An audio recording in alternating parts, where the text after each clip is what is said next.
Hello chess lovers, welcome to Start Chess Academy. Today I will show you an interesting game between the Gukesh D and the Ding Liren, the match number 3 of the World Chess Championship. This match was very important and Gukesh D played an excellent game and won the match. So let's start. So white is Gukesh and black is Ding Liren. So d4. This time Gukesh plays the most common first move and then knight f6, knight f3, d5, c4, the queen's gambit, and it depends on the black if he wants to exchange. It means if he wants to accept or not. So he played the e6, he denied, and after c into d5. So this continuation has become popular recently. It looks odd to open the road for black's queens and bishop, but more natural moves do not bring white anything either. So after that, into d5, knight to c3 and the c6, the most logical move. Black makes a useful move and wants to play bishop to f5 and then queen to c2. This is Magnus Carlsen's favorite move in this kind of structure.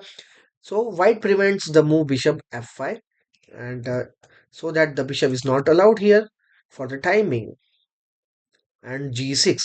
So the purpose is very simple. Black wants to play bishop f5, but here Gukesh played the move h3.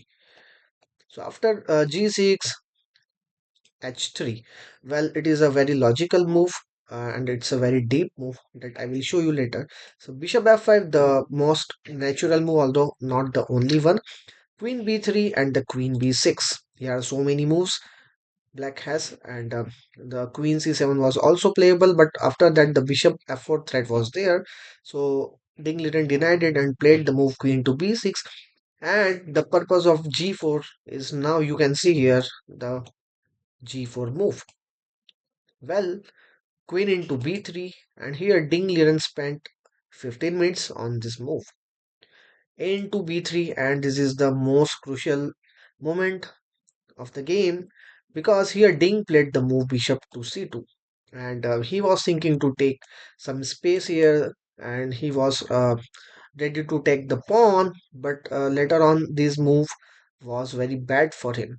So bishop f4, it turns out that black's bishop can also be exposed on the c2, and as you can see the squares are limited for this bishop and the move h5. So black had a white choice here. His move is logical. Ding Liren played this move and the next one very quickly. After h5, rook g1, and the purpose of rook g1 is to play g5 if like suddenly white plays the move g5, so knight e4, and after that so bishop g2, bishop b4, castles, bishop into c3, b into c3, knight into c3, rook f e1, and there's nothing so much here for white. So rook, after rook g1, h into g4 is the natural move, h into g4, and knight to d7, knight b d7. This seems to be a novelty and a good move, right? So black spent 33 minutes on this move. Unbelievable.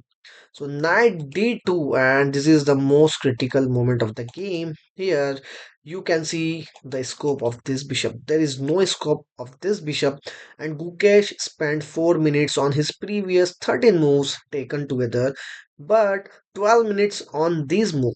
Black's bishop is in real danger now. So rook to g8, and the only good defense is this move against the move rc1. So white wants to play rc1 and g5. Well, white spent over 16 minutes on this move. This advance looks too radical. One can understand Gukesh, who was trailing by a point, but it was better to keep control of the f5 square. Right now, the bishop is ready to move on f5 square. After rook to c1, well, after rook g8, as we discussed, what if white plays the move rook c1? So g5 will be there, and after bishop e3, the move is bishop e4, and the bishop is saved here. So after the move g5,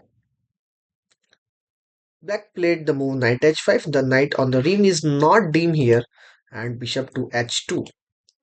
Rook h8. Black's position might already be very slightly better here, and the move f3, and preparing to trap this bishop. And here knight to g7 played by Ding Liren spent 18 minutes on this move. If anyone is better now, it is the black. Why the black is better? Because now the way for this bishop is open, and he controls the h file also, and does not have any real weaknesses, with one exception which will eventually cost him the game. So bishop g3 played by the Gukesh to save the bishop, and rook h5. So this is the turning point of the game. Ding Liren spent 4 minutes on this move, getting from 31 minutes to 27. The move looks logical, but it has a hidden flaw. So bishop e7 was the better idea here than the move rook to h5, and Ding Liren thought that he can capture this pawn, but not so easy. So after e4, the bishop is suddenly trapped. The variations are complicated but work for white. Gukesh spent 12 minutes on this move, and it was a good investment. So d into e4, f into e4, knight e6. Well, to take this pawn, and the rook c1, the attack on this bishop, and then knight into d4. The knight is defending the bishop. Now we have to use the removing the defender tactics, and the move is of course bishop f2, attacking the defender, trying to remove the defender, and again the bishop is ready to protect it, but this time knight a2. And I guess that the Ding Liren totally missed this move and underestimated this move, and also the move number 25. That is the move, that move, king into d2. So the smoke has cleared, white enjoys an extra piece for 2 pawns. What is even more important, there are still many pieces on the board, and white also had a bishop pair.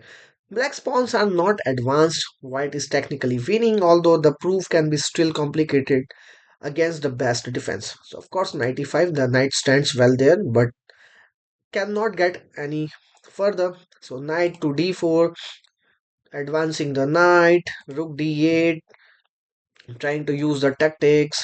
Rook is ready to capture the knight, and after bishop captures, knight can use the knight fork on the king and on the rook also. So king e2, very well move, and rook h2. Rook h2 is to pin this bishop, and black is ready to take the knight, but he's a Gukesh D played the move bishop to g2, and the move a6.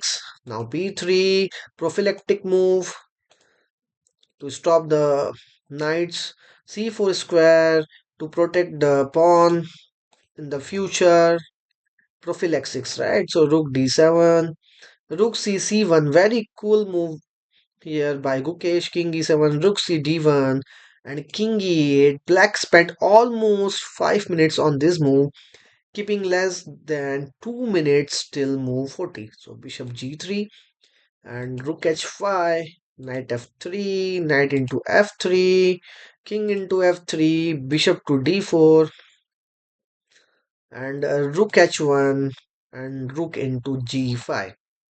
This has turns the end, but the game was already beyond saving. Black spent almost a minute on this move, keeping 9 seconds for his remaining 5 moves till the time control. When mentioning time consuming in the first game, uh, I made some slight inaccuracies. I had forgotten that there were no 30-second increments before move 41.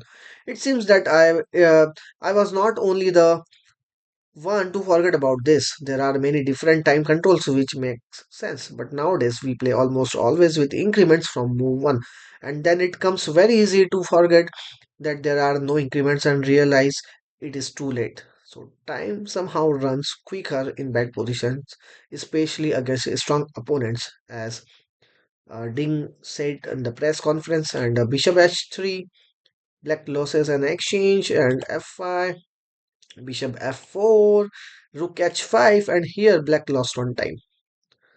So it was a beautiful game played by Gukesh D. He trapped the bishop and won the game. I hope you enjoyed this game. Please subscribe Star Chess Academy. Thanks for watching.